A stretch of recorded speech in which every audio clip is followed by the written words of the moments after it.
service, we talk about it, but I'll tell you what, do we do it? A lot of times customer service is all about lip service. And one of the keys that we have to do is we have to instill it into the culture of our business. So today, fingers crossed, we have a very special guest who will be wandering past anytime soon for me to invite him into the show to talk about customer service and customer experience. I am coming to you live from the Athletic Business Show, which is here in Orlando, United States. It's been a pretty good show so far. I've got another session tomorrow.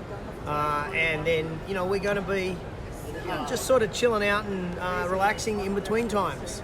So the whole concept of customer service. Hey, what's up, Justin? Hey, Chris. How are you, man? It's so good to see you. How are you? This is completely and totally random. This is random. Whoa, come on in. Look at that. This is just... Wait, is this JT in the Raw? This is JT in the Raw. That's funny. Usually I watch it. Yeah, but you'll watch it on a phone as well. Oh, whoa. So fascinating. There's Mike Anderson. Mike was asking me if I knew anybody in the United States who could help him appraise a business plan. I said, yes, I do, Mike. This guy can. This is Chris Stevenson. He can help you. Happy to help you, Mike. So, Chris is, let's just call him... handsome. Tall. He's the same height as me. No, but seriously, Chris is an expert in our industry around customer service and creating customer experiences for people. In his previous life, he was a personal trainer. And in his previous life to that, he was a Power Ranger. True story. Nobody would make that up. No one. So just for the people who are watching JT in the Raw for the first time, where we chew the thin just on business, mate, just tell everybody what it was like to be a Power Ranger. It was awesome. So right after college, I moved to Los Angeles from Ohio, and I was waiting tables at a restaurant. Still training. I had a martial arts background, and had a buddy call me one day, and he said, hey, is there any chance you can come down and audition for a kids show? Now, I wasn't an actor or anything, so I'm like, I don't really know how to audition. What does that look like? And he said, come down, do some kicks, some punches, some flips, show them you can move. So I did that, and sure enough, they said, hey, can you leave tomorrow for a year-long tour of the United States? And I said, I still don't know what I'm doing. They're like, oh, it's the kids show Power Rangers. And so put on the spandex and a mask for a year straight, and then 14 years after that, sporadically, and it was awesome. How many years? 14? So I ended up doing about 15 total years, but that first one was a year-long tour, yeah. Best thing about doing like 15 years is wearing a spandex and a mask. They wouldn't see your wrinkles. Like, you would never age as a Power Ranger. Yeah, I would say towards the end of that 15 years, the performance has got a little less dynamic. Right. When you're young and ambitious, you're a lot more entertaining. Could you flip? I can still flip, just not as well. Could you flip now? No. Well, No. we thought we'd ask. JP Rashad. So, from that, you then got into the fitness industry and that sort of stuff. We have a lot of people watching who are not necessarily from the fitness industry. Give me what your definition around what customer service might be. What does it mean? So really, it falls into three pieces, and the first piece is understanding a customer journey, right? When you look at a customer of any business, the journey starts with hearing about a service or a product. As soon as they're aware of your brand, no matter what you do, that's where it starts, right? And I've done a show on that. It's called JT in the Raw, Zero Moment of Truth. I can tell you how to win that zero moment of truth when they are just first exploring what you talk about in relation to your brand. Sorry, I cut you off. Oh yeah, no worries. But it starts with that product or service awareness, and then hopefully it goes all the way to somebody being an advocate and a raving fan, right? So what you want to do is map that out, figure out all the touch points you have on that customer journey. That's step one. Then it falls into sort of two subcategories, and one is surprising, delighting, amazing people with your service, your experience, and just so sort of the surprise and delight. The other piece, because that's sort of the fun thing to talk about, and it's fun to share the amazing things you do for people. The other part is it's got to be easy to use your service. It's got to be user friendly. It has to be simple. It has to be effective. So as much as surprising and delight is fun and important, it's also got to work, right? Yeah. So that's kind of how I define it in those sort of three categories. One of the things that I find interesting around customer service is we can have our view, or I can have my view of what great customer service is, and you might have a completely different view of what great customer service is. I use a metaphor, an analogy, if you will, that somebody who's grown up in a very low socioeconomic area thinks outstanding Right. customer service is being asked, do you want fries with your order? Whereas with Right. someone in a high socioeconomic area wants the chair pulled out for them and their water filled. So as a business owner or as a manager of a team, how do you shape so everybody has the same understanding of what customer service should be? That's a really good question. I will tell you. Thank you. That's my job, to ask really good questions. Well, normally you just talk by yourself. Correct. I don't know that you're asking questions. Right? I maybe lose train of thought. How do you determine standards for customer service? Right. So it is funny. And by the way, to kind of preface this, it's all who you hire. That's how it all starts. So from the get-go, in the part of the interview process, when you meet a candidate for the first time who might become a team member, it's laying down the expectations right there. Asking questions in the interview, one that we've always used that has been really effective is, tell us a time you had a great customer experience. So, generally you ask that question and somebody says, I can tell you a million times I had terrible customer experience, but we want to know that you as a candidate recognize what you find to be a great experience. Yeah. So it's a really good question to give you some insight on people. So as part of the interview and the hiring process, figuring out where people's values are. So because that would actually help you determine what they consider Correct. 5-star service compared to your 5-star service. Correct. And then it's just setting up clear expectations, right? So we say, building it into your core values, your mission, your purpose, letting people know, hey, we stand for this comes first. The last club that we ran, the mission statement was, everybody leaves feeling better than when they arrived, right? So we preach that with our staff. Oh, I like that. Because if you come in and have a good experience and you leave feeling better than when you walked in the door, you will in fact come back, right? And that's our goal. So trying to, and I know some of you work for companies or have companies where you already have established purpose, mission, value. So I'm not saying that you have to go back and change those, although you can. So you should. Yeah, you probably So you should. No. should. But you can also have sub-mission statements. So let's say you're in charge of a frontline staff. You can say, hey, for our front desk, our welcome desk, our mission statement is going to be, we're going to be the best part of someone's day, or making everybody feel special as an individual, whatever that is. So you can create these sub-missions, and then you, like I said, you hire by those values, you praise by those values. So going back to the mission statement I used as an example, if I see JT doing a great job engaging with someone, I say, hey, they definitely left feeling better than when they arrived, man. Good job. Oh, I like that. Right, so tying praise to it, tying that's cool. Staff evaluations to that stuff, right? Yep. How that's your mission, what things did you do that supported that mission in this last year of employment, right? So you just got to set high standards, and then of course give people the training and coaching they need to actually execute the strategies. That's pretty cool. I like that idea of saying, hey, what did you say? You made that person feel better when they left. Right. Using that as the, cool. You did A, therefore honored the mission of B. Yeah. Great work. Yeah. Okay, so will you fire someone if they had shit service? Yeah, if that's important to you and it's a value. And sometimes it's hard, like use the fitness industry as an example. Yep. You got a group exercise instructor who might be delivering a good class, but is not honoring the other aspects of good service, like being timely and interacting with members appropriately. Or a trainer.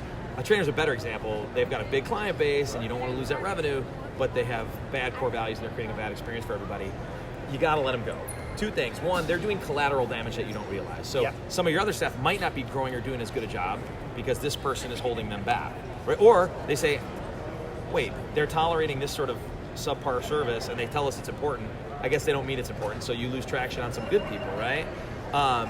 So, because to me that's one of the keys around service is the lip service. Like they say they do it, but their behavior doesn't exhibit it. And you want to destroy a culture, do that. Say, we believe in this, I'm not going to do it. Yeah. That makes it even worse. So don't even say you're going to do it if you're not actually going to do it.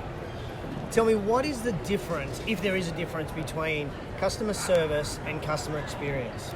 It is, I think in the era that we're in, and like I even look at the evolution of conference topics, right? Yeah. It used to be, all of a sudden it became customer service as a topic. Now it's member experience. So I think it's just an evolving of the words, but the way I always kind of put it together is experience is sort of the overall global thing, and customer service are strategies that make that experience happen. So that's the actual... It's like tactics. The customer service is like the verb in part of the experience. Yes. Yeah, it's one of the pillars, I guess, of it. Okay. Yeah. Where does customer service fit when... There's my mum. Hey! What's up, Mom? Where does customer service sit in the online world? Like when you do a great job and someone gives you a good review or someone gives you a bad review online, how does that impact the actual service delivery in the facility, or how you feel, or what you think? Based on like social reviews? Yeah. So somebody goes out there and says something positive? Yeah. You share it with your entire team. Okay. Post it on the wall from the office. Put it on your internal Facebook page or Google Meetup or wherever you communicate to your staff, and celebrate that stuff. Yeah. First of all, again, one of the biggest things for employee engagement and getting behaviors done that you want is expressing gratitude when that happens. People need that pat on the back. And I always tell people, because everybody watching here, well, you would know better. Maybe there's some people that are wankers. Wankers, what do you call them? But most people are probably pretty good. No. People that watch JT in the Raw, there are no wankers who watch JT in the Raw. No, but these are normal human beings who just love life. Oh, beautiful. But you guys are leaders, you're into continuing education, you're part of the active management community, you're watching these videos. So for you, some of this stuff might happen more naturally, but your team and your staff needs this, man. Dude, that was awesome. That was awesome. You probably those type of people who don't need the praise, you don't need that. You work hard because you should and because you're driven, right? That's a really good point, isn't it? But your staff needs it. Your staff right? need it. Yeah. That's a really good point. Yeah, We probably don't do that enough, particularly around the service side of things. We do it around the operations. Right. Like operationally, we're doing a great job. Yeah, like the staff, we praise them about how they entered the data correctly, or they did a good sales process. Right. Yeah, you hit your numbers. We don't necessarily talk anything else. Right, and especially with what people might find to be menial tasks, right? So as a just over-the-top example, let's say towel service. Yeah. Right? They stay up on the laundry, towels are nice and folded. Oh, so this is like towel service in like a club? Yeah, not a club. Like, I thought you might have meant like towel service like at home with Lisa. Oh, no, that's a different There's no towels. raw show. Yeah. No, but if you go up to your staff who monotonously folds towels all day, but you're like, hey, no member went without a towel today. That was awesome. Yeah. That makes that job meaningful, right? So I think you're right. I think it's so easy to say, hey, we hit our numbers, we hit our goal, but we don't praise those small behaviors that make a big difference. Yeah. Like, hey, I heard how you answered the phone. Great energy. Love that you were smiling while you're on the phone. That's what we're looking for here. So and again, you probably don't need it as viewers, but your staff does. Yeah. How do you get your leaders to do that more to their staff? Great question, and you hold them accountable to it. So, hey, Rach. KPIs is a good one. But talking about intangible things. So if I say we created something we called an excellence sheet. It's how we measured above and beyond behaviors. Okay. So, like hero stories. Yeah. So if we want you to send postcards to 4 different members, we said who and why, and you had to fill that out and submit that. Or you want certain behaviors, you just track it. The other thing is survey. So, for example, we would pride ourselves at this last club on everybody's name is used when they're greeted, right? Now, we'd like to think that happens all the time, but how do we know? Well, we send a survey the next day to everybody who attended the fitness to our facility the day before and said, was your name used when you came in? So then you can go to your staff and say, hey, you guys use names all the time? Absolutely. Oh, really? Because the survey said you did it 70% of the time. So hey, you said that like the guy from Family Feud. Right. The survey said. But yeah, I mean, you have to, you got to inspect what you expect. Yeah. I think that's a Brent Darden quote, right? Yeah. Inspect what you expect. Okay, let's imagine you own a real estate agency. Mm-hmm. And you got a receptionist, the front. What would be your bare-ass minimum requirements for that receptionist when somebody walks into that real estate agency? Oh, man. Well, real estate, somebody's probably coming in not super excited. They're probably a little nervous. Real estate's confusing and stressful to sell homes and buy homes. So I would first tell that staff member, hey, listen, this is the avatar of somebody coming in. They're not coming in like, hey, let's do some real estate work. They're generally like, this is dicey, right? No one understands it. So I'd say be sensitive to that and empathetic to the fact that person coming in is like that. I want good posture, good body language, using luxury language, so speaking properly with the right terms and words. Big smile. I always tell people eyes and teeth, right? Shoulders back, eyes and teeth when you You've greet got somebody. great teeth. Thank you. Great teeth. But yeah, so we lay that expectation down, explain why that behavior and why the empathetic, appreciative, sort of gratitude-filled greetings have to happen. Yeah. And by the way, when you're asking for these behaviors too, there's 3 reasons that people don't perform behaviors that they're asking. One is they don't know, which means you got to do a better job training them, right? Yep. It's a skill set. 2, they don't care. Then you fire them. I mean, literally, if they're not aligned with what your expectations are. Or 3, they don't agree. And I think in certain situations, you can sit down with somebody and say, tell me a little bit. You're in the trenches. Tell me a little why, because we're asking you to do this. Why isn't it happening? Yeah. And you can have a discussion. Sometimes you learn, but there are times I'm like, that is a good point. Let's figure out how to do this a little differently. Or, I hear you. here's why this is so important, and here's what I need you to do, right? So just fucking do it. Yeah. What about, and Jamie's asking the question now, eyes and teeth. Rachel loves eyes and teeth. By the way, Rachel, easy to coach. Eyes and teeth, eyes and teeth. And you know what? Did you notice what you did then when you went eyes and teeth? I pull my shoulders back. Yeah, eyes you and automatically pull your shoulders back, so that improves your body language. Yep. That's a great tip. You guys are getting heaps of tips. If you're loving today's show with a special guest, give us a love heart right now. Give us, maybe put in the comments below if you'd like more of Chris, because you won't have him. This is JT in the Raw, not Chris in the Raw. He can do his own show. And William's right, too. That's one of those reasons. They haven't had the necessary training to do it. So that's on us, right? I didn't train you well enough. I got to give you that. Yeah. Okay, one more question before I let you go, because obviously you were just walking past. Totally randomly walking by. And who knows where you were heading. And I got a presentation at 4:30. Quick question then is this. Self-service. Are businesses going to self-service because the humans are letting them down? I would say yes, and because it's easy, right? So, if I can cut costs and I can automate a bunch of stuff and put a turnstile and take a person away, I'm going to save money. Yeah. However, I still believe people want positive social human interaction. So it's never going to go completely down that road. But that's why it's just so important to train your staff. And I do believe it's going to be one of the biggest differentiators, right? Yeah. Because, like the studio market is really interesting, right? Clubs used to be driven on size and value and amenities, right? We've got more treadmills, a pool. Chris Hickson, my Chris boy. Hickson. But the more treadmills you have, the bigger, the more amenities. I could charge more. Yeah. Studio said, nope, we're going to offer one format, small, no locker room showers, none of that stuff. We're going to charge you 4 times as much because they've created this personalized, elite feeling experience. So as our industry continues to get even more competitive. Yeah. As it gets more competitive, it's going to be more important to create this unique, personalized experience that people want to have, because you got to make people want to come to you, because they don't need to. They can go anywhere. So he's an expert in will AI ever take over fitness? No, it won't, Mike. Never. We're always going to need personal trainers and people like us. Although I could take you around the corner and show you the Mirror, which is the AI-based personal trainer. It's kind of freaky. He's got to go into a session but you are an expert in this, and if anybody is interested in working with you, tell them how they get in contact with you. Just shoot me an email, Chris at Stevenson, Stevenson, empowers, EMPOWERS.com, or just put a note in the comments and JT will forward it on. One of the interesting things, he's really good at service, but he also assumes that everybody watching today cannot spell. So I like how he spelled Stevenson empowers. Mate, thanks a lot for that. You go. I'm so happy. I randomly ran into you. This is crazy. Crazy what a shit. coincidence. That is amazing. Mate, go do a session. All right, brother. Thank you, guys.